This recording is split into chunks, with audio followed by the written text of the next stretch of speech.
seriously. It's just not fun for me. Well, you know, it's not fun for me to always have to watch you being a sore loser, Audrey countered. Jeff's eyes narrowed. The challenge had been issued, the gauntlet thrown. The boredom was momentarily forgotten, replaced by the ancient, primal urge to crush his spouse in a board game about real estate capitalism. Oh, all right, you're on, Jeff growled. And this time, the little shoe is going to kick the thimble's ass. I'm not sure the thimble has an ass, Audrey noted, but let's do this. An hour later, the board was a war zone. Jeff had acquired a monopoly on the orange properties, statistically, the most landed on spots on the board, and he was bleeding Audrey dry. Ah, Pennsylvania Avenue, Jeff crowed as Audrey's thimble landed with a distinct clatter, home of Jeff's Hotel and Spa, a wholly owned subsidiary of Jeffco. Audrey sighed, counting her dwindling stack of paper money. Tell me how much. Jeff leaned back, lacing his fingers behind his head. Can you really put a price on luxury? How much? Audrey snapped. Well, $1,400. Audrey stared at her cash. Well, I only have $1,200, Jeff tutted. Love to let you slide, but corporate's been writing me about comps. He leaned forward, a predatory glint in his eye. But you know, I'd say that shirt and bra are worth the $200. Audrey looked down at her chest, then back at him. A slow smile spread across her face. I don't think so, but I do think it was kind of dumb of you not to get earthquake insurance for your properties. She reached out and shook the board violently. Houses and hotels flew everywhere. The car and the dog went tumbling into the abyss of the carpet.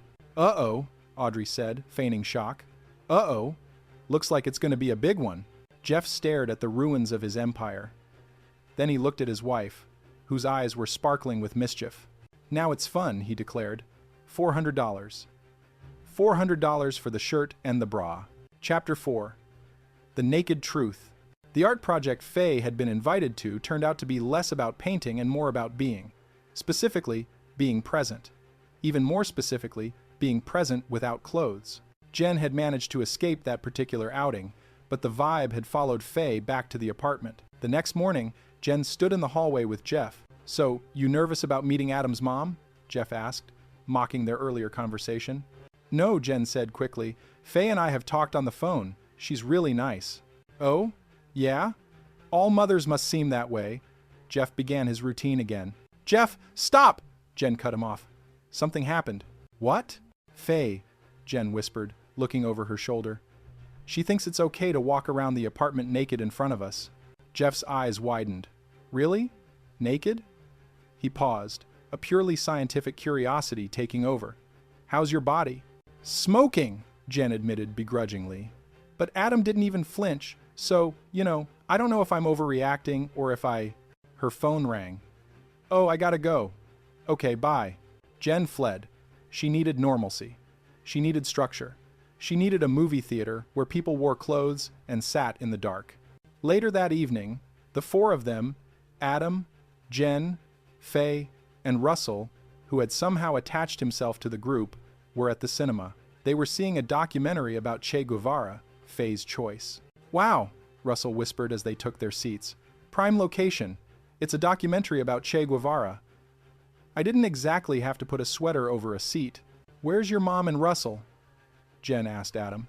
Oh, still getting popcorn, Adam said. Mom's talking to the manager about the trans fat in the butter. Oh, I hope she doesn't see my nachos, Jen muttered, hiding the tray of processed cheese product. The ingredients are chemical and yellow. Adam leaned in to kiss her. Jen pulled back, wrinkling her nose. Ooh, what? Oh, you're a little, bee. Oh, Jen whispered.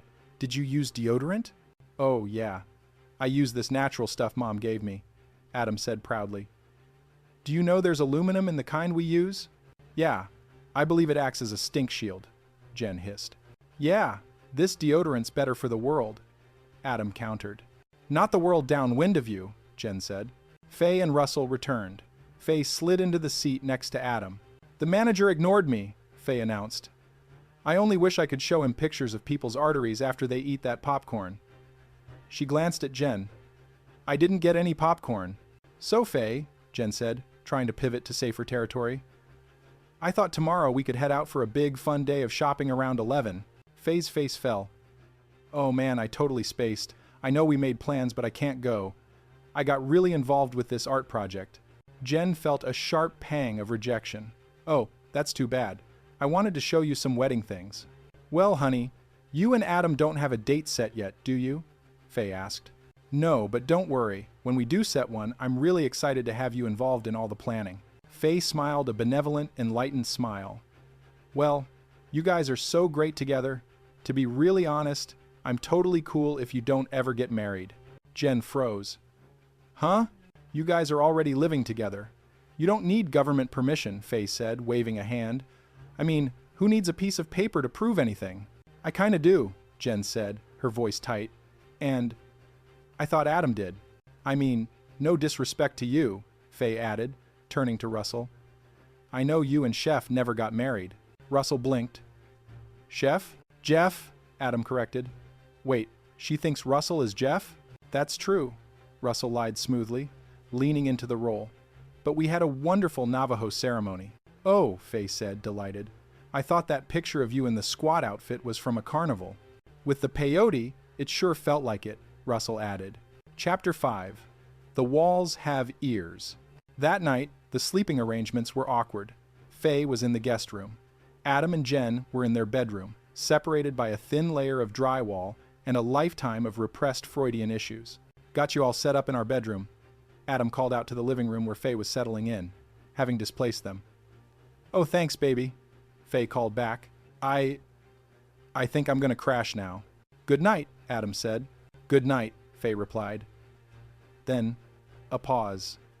Oh, and I know it's a small apartment and sound really carries, but feel free to make love. It won't bother me at all. I was at Woodstock. Jen stared at the ceiling, her hands clenched into fists at her sides.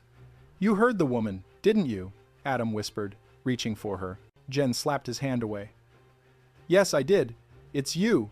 I am not doing it with your mom in the next room listening.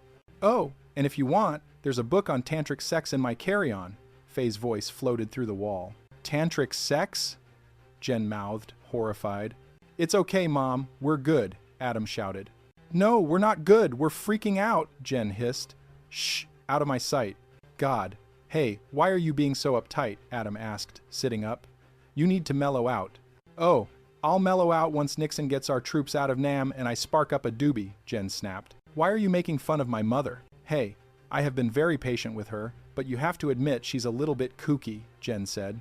She's not kooky, she's passionate. Not about waxing, Jen retorted. Okay, forget about the fact that she backed out of our shopping plans and that she's practically a nudist. She just told me that she doesn't even think we need to get married. She thinks it's just a piece of paper. Adam shrugged. Well, technically, she's right. Jen sat up, turning on the lamp. The light was harsh. Oh, so that's what you think too? Now you agree with Mother Nature? Oh yeah, look, your family is such a treat, Adam deflected. My family? Jen was indignant. At least my family has a God-fearing love and respect for clothing. Shh. Down the hall, Adam warned. In apartment 6B, Jeff and Audrey lay in bed. The silence was gone, replaced by the muffled but distinct sounds of domestic warfare from down the hall. See that? Jeff said, gesturing to the wall. Couple days without TV, we put together our honeymoon photo album. Something we've been meaning to do for 13 years. More you than me, but it's fun to see the old mullet again. Audrey smiled. We used to all sleep in the same bed because we didn't have any hang-ups. Jeff frowned. Hang-ups are good. I was raised with a healthy dose of shame and guilt and all that other good Catholic stuff. Adam and Jennifer are having a huge fight right outside our door, Audrey whispered, pressing her ear to the wall. Oh, this is juicy. What about your mother and you snuggling in the movie theater? Jen's voice came through clearly. What's wrong with that? Adam's voice defended. Nothing in the hills of West Virginia, Jen shouted. Oh, snap, Jeff whispered. What about your 4 animal brothers wrestling every night after dinner in the living room? Adam countered. They were having good, clean fun, Jen yelled. Oh, even when they pulled you into it and almost gave you a concussion? I don't remember that. What about your family opening your Christmas presents a week early? Adam shouted. Oh, we did that to stick to the man. Jeff sat up. The man? "Who's the man, Santa?" He grinned at Audrey. "This is my new favorite show." Chapter 6. Art Imitates Life. The next day, Jen decided to confront the beast, or rather, the art.